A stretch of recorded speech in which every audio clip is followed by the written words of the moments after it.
Hey everybody, happy that you can see me here yet again. I know I've been bugging you these last couple of days, and it's been because of what I've been hearing about the coronavirus and how horrible it is and what we've been doing to fix it. This is a big deal, without question. It's a big deal, and not a big deal because so many people will be injured or hurt by it, but it has done something which has shown the flaws in our economy, the flaws in our system, the flaws throughout our nation, and has really put a light on them, an insanely heavy, huge light on them.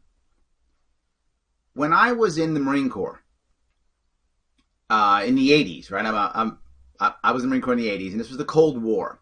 We were worried about nuclear weapons from the Russians, or tactical nukes, or biological weapons, or chemical weapons, all those types of things. And we were taught that during that time, if we were attacked with chemical weapons, we have to put our masks on and still fight. Biological weapons, get our casualties to the rear, regroup, and get back out and fight. Even tactical nukes, right? Cover ourselves up from the fallout, get back to the rear, decontaminate, get back into the fight. I mean, we were always about, we have to be able to function as a unit and survive and deal with our casualties and fight. The war doesn't end because there was a nuclear or biological chemical attack. Why am I bringing this up? Because my mayor here in New York City, dear leader de Blasio, he said that this is like a combat zone. That's what he said. And he's right. It's a combat zone, absolutely. And being in a combat zone like we're in, we have to act like we're in a combat zone. Are we just going to surrender? That's what he's saying, right? He's saying surrender. He is saying surrender and just kind of chill out, surrender in place, don't do anything, give up. Wow, what a terrible general he would make. I am not about that. Yes, we were able, this is bad, it hurts, but he's right. It's as if there was a biological agent released upon us. Do we collapse? If we actually do, what are we saying? We're telling all our enemies, this is what we should do. Just forget Iran. Don't bother making nuclear weapons. Just make some biological weapons, some viruses. You'll shut the American economy down. Just do that. This is a terrible idea. We have to function through this. The sad part is the damage will be great. That's true. I think Mnuchin said it could be as high as 20% unemployment. That's a lot of damage. Don't get me wrong, it is. We had a lot of damage in 2008. And what I've been saying literally for years is that we've had no real recovery since 2008. None, except in some major cities, which now we're shutting down. Insane. That's the only place we've had any recovery, and we're crushing that. Well, look, as a Marine, if you get hit by a nuclear, biological, chemical attack, whatever that is, you regroup, you retool, and you get back in the fight. That's what we should be doing. What we are doing, though, is talking about bailouts. That's the answer now. Our answer has become bailout. It is Romney's talking about it, Gabbard's talking about it. Now Yang is the star with his UBI, Universal Basic Income. Trump's talking about it. Everyone's talking about it, right? Everyone wants to do that. It sounds great. They're going to give us cash. That sounds amazing. Here's a check for $1,000 for 3 months or 6 months or whatever is the amount. Sounds amazing. I'd love to get $1,000. That's nice. The problem is it's not going to work. What it's going to do is it's going to hurt us. Why? If your business closes, you've still lost your business. That $1,000 isn't going to do it. You're still going bankrupt. You're still losing everything. If you've got a job and you get $1,000, that's nice. You've still lost your job. It hasn't fixed anything. It just means that now you get $1,000 and you'll feel better when you go on some form of public assistance. It's going to put more people on public assistance. What about people who get a bunch of money, a big check? Sounds amazing. But we know from our studies on lottery that when you just give people a bunch of money, what do? They tend to, as a whole, not do very well. Big chunks of cash don't do well for us. It doesn't allow us to retool. It doesn't allow us to regroup and to change. It doesn't allow us to find that next job or change our gig economy or build that new business, whatever the case may be. It doesn't. So what it does do, though, is it allows politicians to bribe you for your vote so that when they give you that check, They can say come November, oh, it's me who wrote you that check. It's me who gave you the money. Vote for me. That's why they love it so much. It doesn't help us to retool. It doesn't make things better.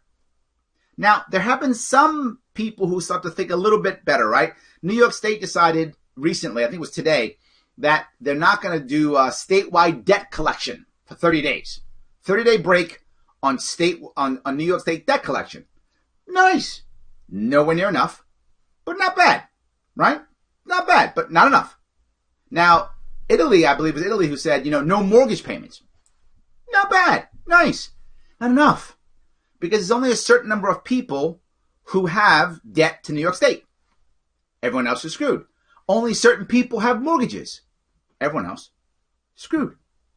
What is the actual right way of bailing out? It's not giving money to banks. It's not giving money directly to people. That's not the right answer. It doesn't help us to retool and regroup and prepare for the next time. Because remember, this isn't the last virus that's going to hit us. This isn't the last crash that's going to hit us. We just had one 12 years ago, whatever that is, 12 years ago, and we've had a virus. Every other couple years we get a virus. This isn't the last one. This can't be a one-time hit. Here's the actual answer. I brought it up before and I'll bring it up again. Executive order saying that every financial institution in this country may no longer, for the next 3 or 6 months, whatever that number is, I'm going to say for the sake of argument 3 months, may not enforce any payments for 3 months. That's it. No payments for 3 months. No financial institution, mortgage, car note, credit card, whatever, nothing for 3 months. What does that do? You don't have to pay your bills for 3 months. Neither does your boss. You don't have to pay your rent for 3 months. Neither does your landlord. Doesn't have to pay his mortgage for 3 months. You get a 3-month break to say, now what the hell do I do? How do I retool, shift, and adjust so that I can get my life back on track? What can I do? I've got breathing room to rethink. Now, some people were going to screw up and not care anyway. They were going to screw up anyway. I got it. But most of us will become savvy enough to realize, here's how we begin to make this work. You may say, well, Larry, how in the hell can we have banks not getting their payments for 3 months? The banks go out of business. Stop that. Big banks never go out of business. They don't go out of business. Investment banks can go under here or there, but big banks don't go out of business. They're going to get bailed out. Of course they are. By the Fed, because that's what happens. The Fed is going to, and I know some libertarians are ready to jump out of my skin when I say that, but the Fed is going to bail out big banks no matter what they do. They're already giving the money away virtually for free anyway. But if now we, as the individual, imagine yourself, you don't have to pay your bills for 3 months. You're scared you just lost your job. You got laid off. Your company's collapsing. Your business is collapsing. But you got a 3-month break. Okay, how do I fix this? Are you going to fire everybody right away? You might not. You might not. You might not fire everybody. And if you have to keep people on at a lower rate, they'll be okay for 3 months because they don't have to pay any bills. They're okay with half salary for 3 months until they can figure out what's going on. You could do that. It could work. The banks, 3 months. Let's say they don't get bailed out by the Fed. Doesn't matter. They just launder money from cartels. They do it all the time. UBS did it twice already. Big banks will find ways of making money. They're not going out of business at all. Not at all. Not just that, no credit agency in any way, shape, or form can ping your credit for 3 months. That's it. No credit agency pinging you, and no banks, no financial institutions, period. Nothing. Do that for 3 months, and you will watch, maybe 6 months, depends how bad this is going to be. But you will see how we will have a chance at regrouping, retooling, shifting and adjusting, right?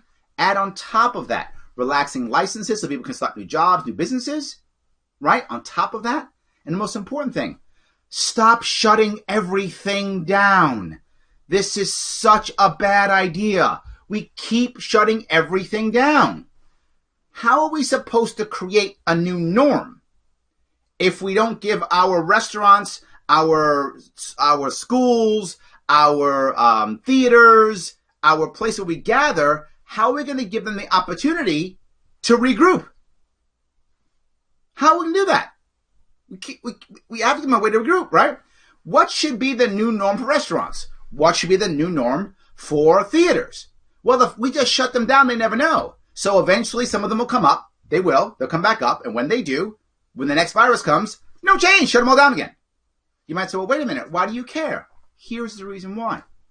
What's going to happen with this when we shut it all down is all the small businesses are going to go under because they can't survive. They're finished. We've just bankrupted literally thousands of people immediately. Immediately. Gone. So what's going to happen? Well, that's the end of the world. No. It's going to be replaced by franchises. Franchises are big business. Which, don't get me wrong, you've heard me talk about this before. There's a place for franchises in our economy. There are amazing ways to get people entrepreneurial spirit. They're amazing. They're great. Franchises are good. But they're too much now, and they're going to explode because that's all they're going to have. Franchises are big business. The local diner goes out, and in comes a Taco Bell or a Denny's or an insert thing here. Franchises pop up. That's what's going to happen.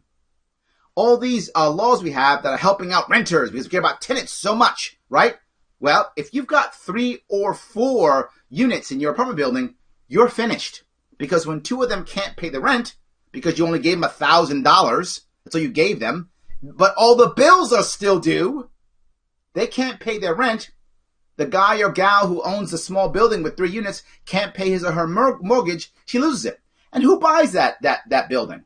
A big developer who has 1,000 units, 2,000 units. That's what happened in 2008. That big gap, that wealth gap that we have, is not just because the 1%, as Bernie will holler. It's not just that. It is part of that, of course. But it's because in 2008, all the people who dumped their assets were bought up by the wealthy. That's going to be happening right now again if we don't give people a break to retool. They're going to dump their businesses. They're going to dump their buildings. They're going to dump their leases. And when they do it, the wealthy will pick it up and the gap will get even bigger. And when that gap gets bigger, they will ask, government, please help us. Give us more money or give us more jobs. Make more jobs, government. And government will do that because right now about 1 in 7 Americans works for the government. It'll become about 1 in 5, give or take, 1 in 6, 1 in 5. Give us more. The government will do it because that's how they buy the votes. And on top of that, they'll say, give us Medicaid for all. Of course, we will cry for socialism yet again. This is horrible. This is not the right answer. As we close businesses, no one can retool. And then the second it happens again, it's gone. Now, you might say, Larry, what does retool mean? We've done it already. There have been many ways that businesses have changed, right? Health practices, social practices. You know, when you looked at the Democratic debate stage, you saw that there were people who were, the 2 guys, Bernie and Biden, were 6 feet apart because they decided that 6 feet is the right, distance between each other. 6 feet. Awesome.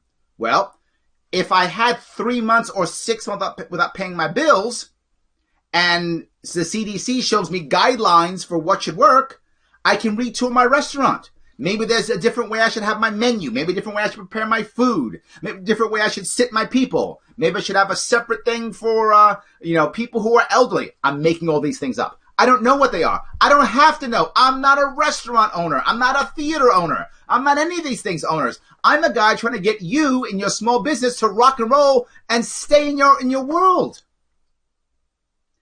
Get the government to show you, here's the CDC rules and what we think you should do. Here's our guidelines.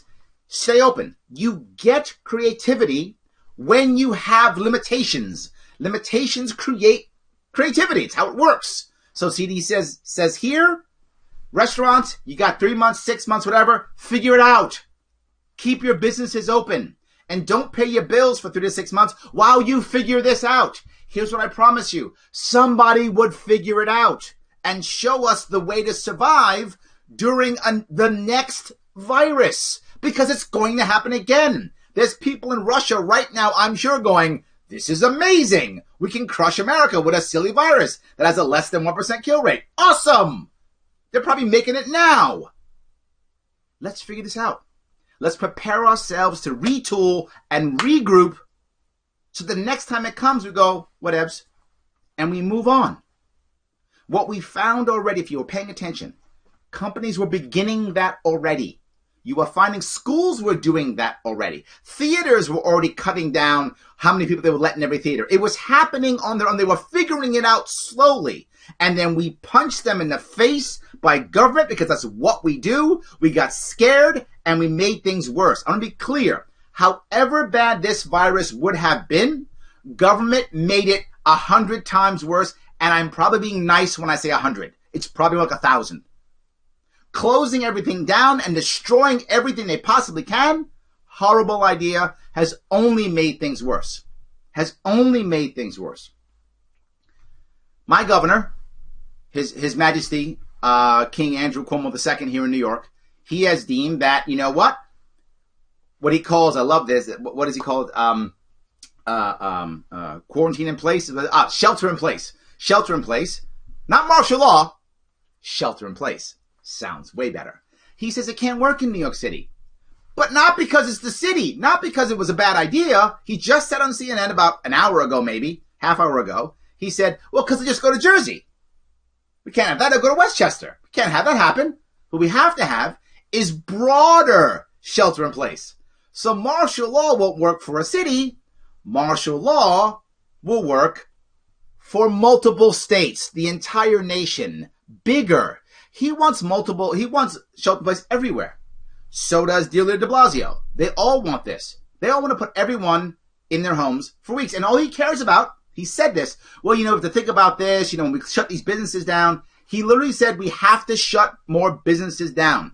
That is Cuomo's words on CNN tonight. My governor of New York State said it tonight on CNN. We have to shut more businesses down. But was worried to think about it.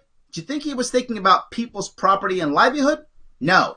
He said, you know, child care for healthcare workers and food and healthcare. That's their livelihoods. Not what they've worked their life forever to build and to grow. That's nothing to him. He doesn't care about that. But just, you know, food. Got to keep them alive so they can pay taxes. Otherwise, who cares? That's what he cared about. He doesn't get that the lifeblood of this economy is the gig economy he's trying to destroy, and millennials spending money on $5 coffees. That's our economy right now. That's our economy. He's destroying the entire thing. This is going to be devastating, and he's going to make it worse by shutting down more businesses versus letting us retool. He then has the brilliant idea, look, how we can save it, and de Blasio, same thing. This is my state, but it's going to be in your state too. De Blasio, my mayor, Cuomo, my governor, we need the federal government to help. We have to get the Army Corps of Engineers in. We have to get FEMA in. What are you, an idiot? All 50 states are affected. If it's one state, that makes total sense. Send FEMA or Army Corps of Engineers in. It's one state, 2 states, 3 states. Sure, it's 50. What, are you going to have everybody work for FEMA? Yes, he would do that. Everyone's going to be part of the Army Corps of Engineers? Yes, he would do that. But it's stupid. It can't be done. It's impossible. What we need is more hospital beds, what he said. I have an idea. Instead of trying to hold on more centralized control, which doesn't work, has never worked. In fact, my mayor talked about, I'm not joking, nationalizing some industries now. Because nationalizing industries has worked exactly, never. Has worked exactly never. Has never made things better. In the dozens of countries who've tried it hundreds of times, it has never worked. And our mayor's like, why don't we try that this time? This is the time it'll work. This is where we are now. No more centralized control. And how do I know he knows that? And again, his words, not mine. He just said on CNN. He said, we wanted to make some testing. We want to get more tests. And the federal government can't make them fast enough. So he's petitioned to Trump to allow him to decentralize it so that individual states can make tests because that's more efficient. He said that. He said decentralized test making because it'll be more efficient. But everything else, centralize. He doesn't even see, or maybe no one else does, his hypocrisy. I've been saying this for literally years. And I'm going to say it again. Localize, localize, localize. I don't need to get more hospital beds by an Army Corps of Engineers that's going to be completely taxed in all 50 states to build more hospitals because he has a certificate of need. No. What we should have had off the bat, and you've heard me say this 1,000 times, if I was governor, the first thing I would have done as soon as I heard this is head to local communities and say, guys, I'm removing all restrictions, Department of Buildings restrictions. I'm removing all restrictions on alcohol and distilling. Guys, local communities, Lions Club, Rotary, Knights of Columbus, American Legion. Guys, let's start putting some people, local churches, local civic groups. Let's start figuring out how we can have local areas have more beds. Either beds for the elderly or the people who are, they're compromised to be there safely with medical personnel, or where other people can go so they can keep their grandma and grandpa in their house and they can come as refugees in case they're sick. Whatever the case may be, we can do that. We're not. We are failing at every piece. The bailout, while it sounds good, is a bad idea. Closing business and sheltering in place, while it sounds good, is a bad idea. And the number one reason why it's a bad idea, both of them, is it doesn't prepare us for the future.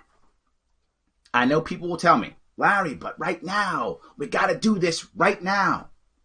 And they may be right. I don't know that. Maybe they're right. I'm not worried about only right now. If we're only worried about right now, that is going to destroy us. I am a Marine. When the crap hits the fan and they're attacking us and stuff is hard, that's when you regroup, you retool, and counterattack. That's what you do. That's how it works. You prep yourself to function in a negative environment. You adapt, you overcome, and you keep growing. Where is that leadership here? None of it. Our leadership at both the state level, the city, and even the national level, all three is just, the world's ending, here's money. The world's ending, hit it with a stick. I don't know what that is. Beat it, hit it with a stick. Violence and shut people down. Where is the leadership saying, let's grow for the future, take advantage of this so they can't do this to us again? Look, this is just the virus. I think it's just a chance. I think it's just bad luck. It was going to happen eventually and happen now. But it's going to happen again. And the next time it might be on purpose. If I'm our enemies and I watch us collapse like this, hell yeah, I'm doing it again. Why wouldn't I? Why wouldn't I? It's gonna crush our economy. It's going to make our elections a disaster. It's going to make us afraid and terrible. Remember, people are afraid they make bad decisions. And we are not having any good leadership at the top. I'll ask it one more time. If you just hear me, I hope you'll tell people this. The answer, I'll say it one more time. I know bailouts for many people feel good. I would like $1,000 a month. I'm sure you would too. Everyone likes that. Is that what's going to make you better a year from now? Is that what's going to get you to the next step a year from now? I want you to imagine all your friends. I'm sure you're hearing, if not you yourself, you're hearing people getting laid off. One of my friends told me one of his companies that he worked with laid off 30 people today. 30 people. More and more is going to happen. People closing all over the place. If you're one of those people, it's you or someone you know or love. What's more important? $1,000 a month and you've lost your job or business or you're going bankrupt, or don't have to pay your bills for 3 months or 6 months. And you can see what's happening and you can watch the trends and try to regroup and try to fix things and try to get better. It's crystal clear. Now, I know you're saying, Larry, a bunch of debt. Yes. And for those people who can't stand death, that too. The debt, I get it. They're going to be unhappy. They're going to hate the debt. I know the debt's going to go up. You know what's going to happen. There's no way around. We can't stop that. So I have an idea. Let's fix ourselves up anyway. Let's set ourselves up for the future. All right. I've preached a lot on this one, and I apologize. I preached so much, but it's why I'm doing this. I hope you'll hear me. I hope we'll try to make this work. Fix your communities. Be local. Let's make this work. Thank you, guys.